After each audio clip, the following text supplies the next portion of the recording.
तुम्हारे रिश्तों में, तुम्हारे लव में, तुम्हारे रिलेशनशिप में, तुम्हारे प्यार में, तुम्हारे पारिवारिक लाइफ में, तुम्हारे निजी लाइफ में, तुम्हारे पर्सनल लाइफ में आ रही समस्याओं को ठीक करने का प्रयास करता हूं और तुम्हें रास्ता बताता हूं। यहां निरंतर लोगों के जीवन बदले जा रहे हैं। कई लोग अभी भी यहां भी हैं जिनको जिंदा बचाया गया है, जिनको प्राण दिए गए हैं, जिनको आसरा ही नहीं, होप ही नहीं, विश्वास ही नहीं, पूरा जीवन परिवर्तित करके दिया गया है। मैं अक्सर इसीलिए कहता हूं कि हमारे यहां केवल और केवल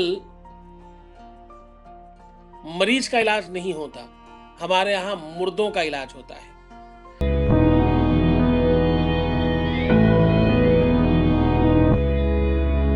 जिनका रिश्ता मर चुका, जिनका संबंध मर चुका, जिनकी चीजें पूरी तरह से खत्म हो चुकी, जिनका कहीं कोई सहायक नहीं रहा, दुनिया भर के तांत्रिक मांत्रिक के पास होकर के आ गए और कुछ नहीं मिला, उन सबको भी हम लोग ठीक करके देते हैं, व्यवस्थित करके देते हैं और उनकी लाइफ परिवर्तित करके देते हैं। पूरा का पूरा जीवन उनका बेहतर हो जाए, इसके लिए निरंतर प्रयास करके देते हैं।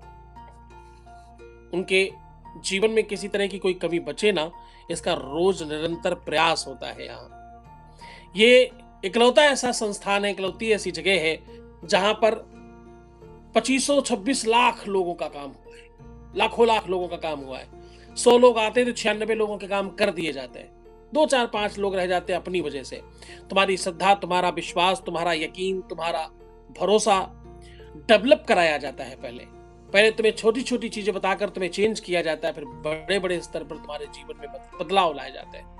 न जाने कितने लोग यहाँ हजारों हजार करोड़ के लोग हो गए, कई लोग 10-10 हजार करोड़ रुपए यहाँ से ले गए। न जाने कितने लोगों के जीवन में बड़े बड़े परिवर्तन आए, कोई नेता हो गया, कोई अभिनेता हो गया, कोई पार्टी का अध्यक्ष हो गया, कोई बड़ा मंत्री हो गया, कोई बड़ा व्यापारी हो गया, किसी को बड़ी मतलब की नौकरी मिल गई। सबके जीवन में बड़े परिवर्तन आए हैं। क्यों? क्योंकि मैं कहता हूं मेरे साधना से मैं 100 लोगों को रोज ठीक करता हूं, मैं अपनी तरफ से, और बाकी हजारों लोगों के काम तो हो ही रहे हमारे यहाँ। मैं उस सबसे पौराणिक पीठ दुनिया की प्रेमेश्वर पीठ का पीठाधीश्वर हूं। मैं दुनिया के सबसे बड़े पद पर, जगत गुरु के पद पर बैठा हूं। जगत गुरु का पद विश्व का सबसे बड़ा पद होता है। जो पहले से संत महंत हैं, बड़े बड़े अमलात्मा, सिद्धात्मा, योगी यति हैं, जो पहले से साधक हैं, महात्मा हैं, किसी मठ के पुजारी हैं, मठ के महंत हैं, ये पद उनका भी गुरु होता है, इसलिए इसको जगत गुरु कहते हैं। तुम जैसे हो, तुम्हारा नेचर, तुम्हारा स्वभाव, तुम्हारी बातचीत का ढंग, तुम्हारा सोचने का तरीका, तुम्हारा देखने का तरीका सब वैसा ही है, इसलिए कुछ परिवर्तन नहीं हो रहा है। जब तुम इस धुरी को चेंज करके अलग करोगे, अपने सोचने का नजरिया, ढंग, तरीका, सब व्यवस्था चेंज करोगे, तो तुम देखोगे तुम्हारे जीवन में परिवर्तन आ रहा है। मुझे अंडरस्टैंड भी करो, मुझे पिताजी बोलते हो, तुम सालों साल से तुम्हारा जीवन परिवर्तन करके मैंने रखा है। हमारे पास ये 26 लाख लोग जो हैं, ये सबके सबको का मैं पर्सनली नाम जानता हूं। ये सबके सब वो लोग हैं जिनके जीवन को मैं सीधा परिवर्तित करता हूं। एक और बात कहूं, जितनी देर तुम मुझे सुन रहे हो, जितनी देर तुम मुझे समझ रहे हो, मैं भी तो तुम्हें समझ रहा हूं। तुम यकीन मानना, आज बस डटे रहना, तुम देखना तुम्हारे मतलब की बात मैं करूं, तुम्हें यह समझ में आएगा कि मैं तुम्हारी सुन रहा हूं। जब तुम मुझे सुनोगे धैर्य से और श्रद्धा से, तो मैं भी तुम्हें सुनूंगा। तुम भरोसा रखो इस बात का, तुम जो कहोगे मैं अगले दिन वही बात लेकर के आ जाऊंगा। इस देश की बड़ी विडंबना है, यहां एक व्यक्ति सफल होता है, उसके ऊपर एक व्यक्ति के ऊपर कम से कम 1000 लोग चढ़ लेना चाहते हैं, लद जाना चाहते हैं। और अगर वो ना अपने ऊपर ला दे तो समाज के तमाम लोग उसकी तरफ हे दृष्टि से देखने लगते हैं। अरे बताओ, इतने बड़े अमीर आदमी, सगा चाचा भीख मांगता घूम रहा है, सगा मामा ऐसा करते घूम रहा है, सगा जीजा। अब ये सगा सगा सगा सगा करके भी 1000 लोग होंगे, सगा मौसिया, सगा फूफा, और फिर अपने रिश्तेदार ऐसा करता घूम रहा है। तो कोई दूसरा गरीब है, दूसरा कुछ नहीं कर रहा, वो अकर्मण्य है, इस बात का दोष उसके ऊपर लगता है जो सब कुछ कर सकता है, जो सामर्थ्यवान है बेचारा, जिसने अपनी ताकत से कुछ बना रखा है अपने लिए, उसके ऊपर ये दोष है कि वो सामने वाला कुछ कर नहीं पा रहा है। सामने वाला जो नहीं कर पा रहा है वो कृपा निधान है, और जो कर पा रहा है वो दोषी है। कि आप सबसे पहले अंडरस्टैंड करना सीखो, खुद को समझना सीखो, हु आर यू, तुम्हारी क्वालिटीज क्या है, तुम्हारी विशेषताएं क्या है, तुम में खास बात क्या है, तुम सुंदर हो, तुम गुणी हो, तुम एजुकेटेड हो, तुम बतिया बची अच्छी बातचीत करना जानते हो, तुम व्यवहार कुशल हो, अथवा तुम अच्छे पाकशास्त्र में निपुण हो, तुम क्या चीज बहुत अच्छा कर सकते हो, पहले इस बात पर फोकस करो। घर ऐसे ही नहीं चलते, परिवार ऐसे ही नहीं चलते, खानदान ऐसे ही बड़े नहीं होते। इसके लिए हर किसी को लगना पड़ता है, हर किसी को प्रयास करना पड़ता है। रिश्ते खराब करने में सबसे पहला हाथ किसका है? उस व्यक्ति का जो कुछ कर नहीं पा रहा है, क्योंकि वो तो निगेटिव है ना, बात में गलत ही सोचेगा। जब सोचना शुरू करेगा तो सिर्फ गलत ही सोचेगा। तो सदैव रिश्ता खराब कब किसकी वजह से होता है? जो बिल्कुल बेकार होता है, जो किसी काम का नहीं होता, जो सबसे ज्यादा रो रहा है, जो सबसे परेशान है, वही रिश्ता खराब करके बैठा है। खराबी उसने नहीं किया। और दूसरी एक खास बात, जिसने रिश्ता खराब किया है वो तो ये मानने को ही तैयार नहीं, ना ही वो ये समझ पाएगा कि रिश्ता मैंने खराब किया है। इसी वजह से लंबे समय तक खराब रहेगा। झगड़े और विवाद का मतलब क्या है? दो लोग बोल रहे हैं तो झगड़ा है, एक बोल रहा है और एक सुन रहा है, इसका मतलब तो कोई चिल्ला रहा है। हाँ? मैं एक पंजाबी के घर गया, दूसरा उसका पंजाबी छोटा भाई था। मैंने उसको पूछा, जी कौन कौन आपकी दुकान पे काम करता है? बोले मैं और मेरा मेरा प्राग मेरे साथ काम करता है। अच्छा जी, तो वो छोटे हैं कि बड़े? नहीं जी, वो बड़े हैं और मैं छोटा हूं। अच्छा, तो कौन सारा कुछ वहन करता, कैसे सब चलता है? बोले मेरा मेरा रब है साहब साहब, मेरा भाई मेरा भगवान है, बस वो जो कहता है मैं वही मान लेता हूं।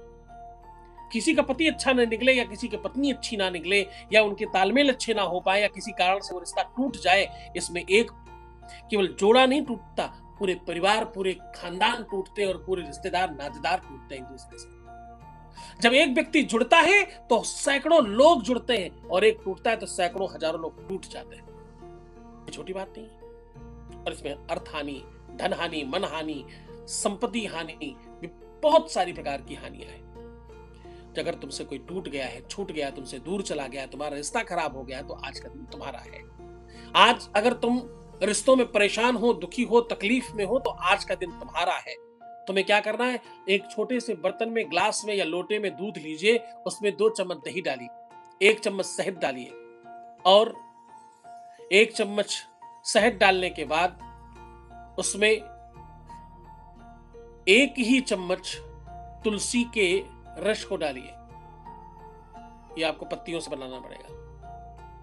1 चम्मच काली तिल डालिए, 1 चम्मच चावल डालिए और अंत में 1 चम्मच किशमिश या चिरौंजी डालिए और सबसे लास्ट में 1 चम्मच भांग डालिए।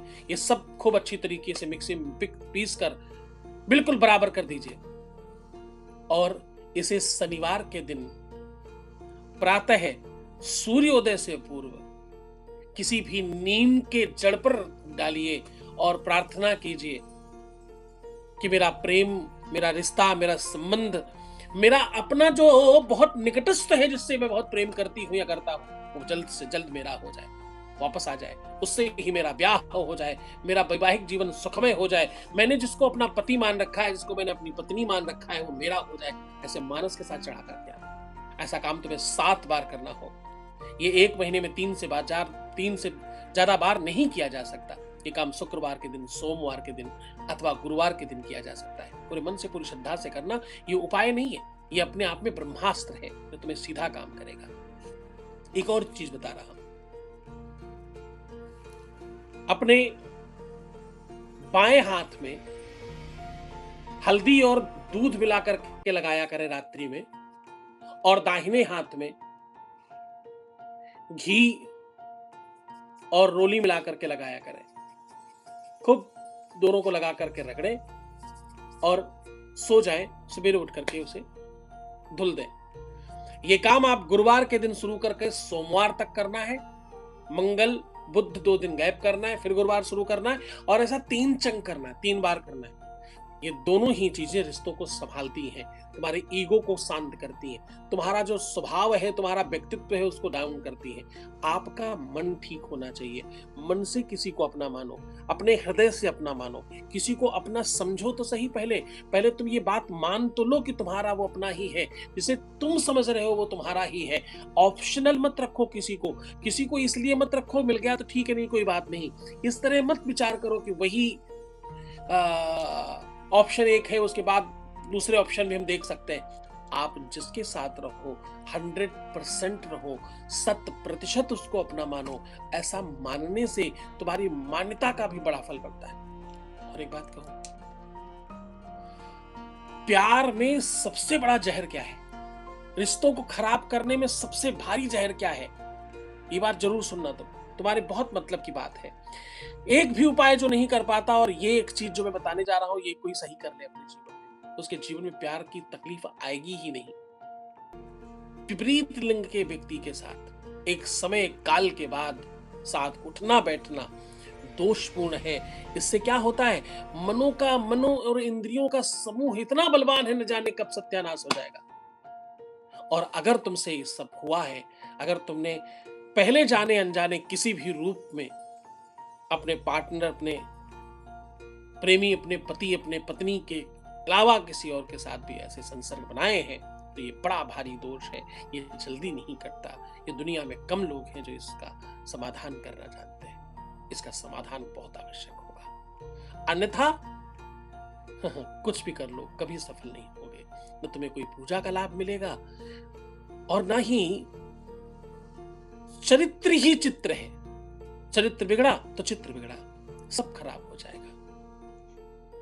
तो मैं तुम्हें रोज ठीक कर रहा हूं, और अब मैं तुम्हें असली बात बता रहा हूं। मेरे पास आए हुए 90% लोग उसी पाप से युक्त हैं, इसलिए मैं बहुत मेहनत करता हूं, इसलिए ज्यादा मेहनत करनी पड़ती है मुझे। तो मुस्कुराओ, सुंदर बनो, हर आधे घंटे में प्रणाम करके पानी पियो, अपना बहुत ख्याल रखो। मैं तुम्हारे साथ हूं, बस अपना ख्याल रखना और ठीक रहना, क्योंकि तुम्हें ठीक रहना जरूरी है। तुम ठीक रहोगे तो सब ठीक रहेगा। धन्यवाद।